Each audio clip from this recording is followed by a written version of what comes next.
Alright, so I'm still in the testing phase. This is that shitty light, as you can see, that Andy sent me that was in mint condition, but whatever. Not really talking about that right now.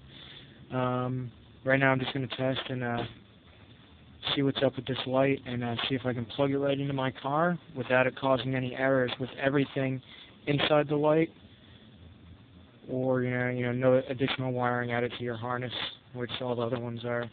This is a pretty primitive version of what I plan on doing with it, but got to start somewhere, right? As you see on the back, I still got this straggler where I learned a lot about resistors today, and that the wattage on the outside is just the failure rate on it, so you can actually put a big wattage resistor as long as you have the right ohm set up. Ohms is what's most important.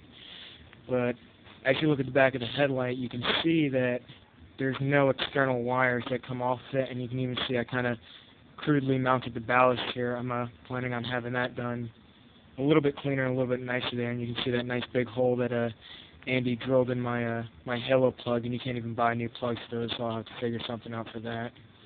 I'll lift up the light. You can look underneath, see there's nothing hanging out the bottom. That's pretty much it. It's just a headlight, and I'm just going to go and turn the lights on in my car right now, plug the halogen light, and then plug in this light, and should run error-free.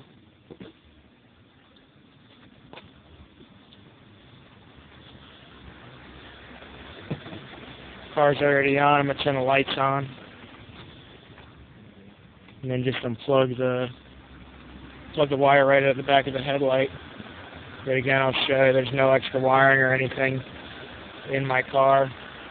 See, there's the plug that I taped up from all those taps that Andy had me in the car, and then you can see I have all these leads here, just so when I'm testing the car and stuff, I don't have to freaking keep tapped into the freaking wiring harness. But you can see all 4 of those leads really don't go anywhere.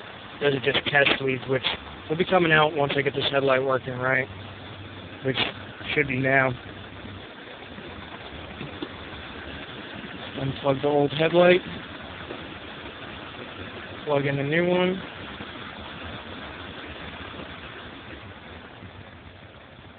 We got a turn signal on. We got the low beam, no high beam because these are Euros. Halos are working, functioning. There's a 35-watt bulb in there right now. GP Thunder 35 watt. That's why they're so dim. But it's not throwing any errors, so that whole needs to be 10 watts thing, or it needs to be 5 watts or whatever, obviously not very necessary. We'll run inside real quick and we'll start testing all the functions and see what's going on with this thing. Immediately in the on position, we're not showing any errors.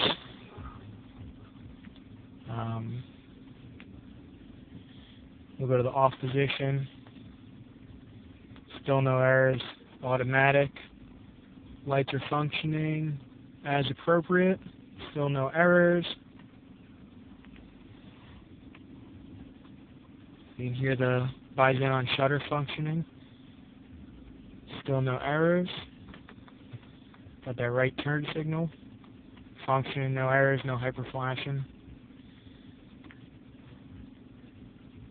We got the parking lights on. Turn signal, still functioning. Bi-xenon shutter functioning.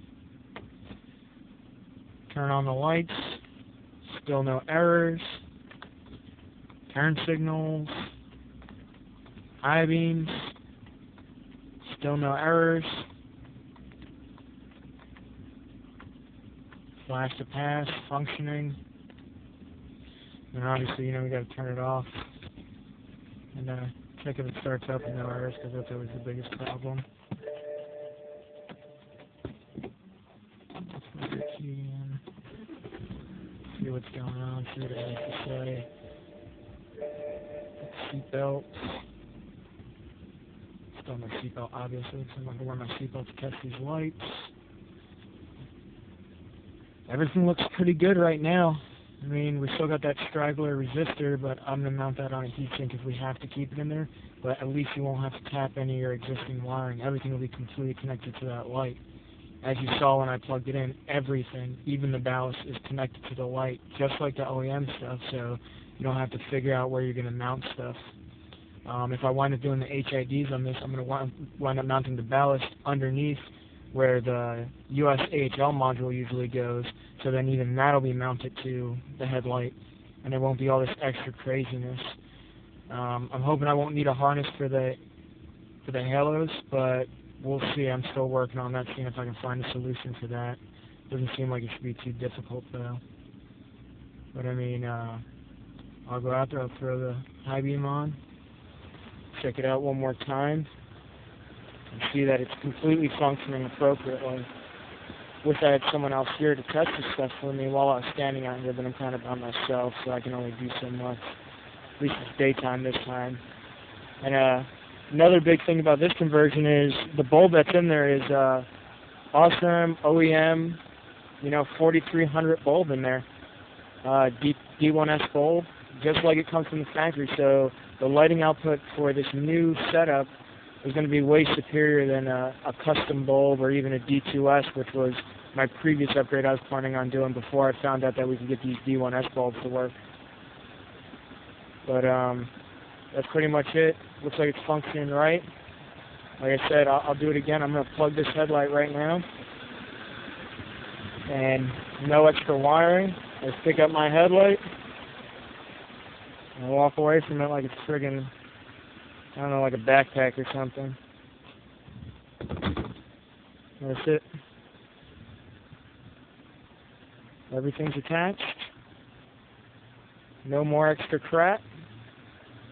So I'm going to get these things back to my car hopefully this weekend so I can start running this light and testing it, making sure everything's going to run awesome before I start pushing this out to other people.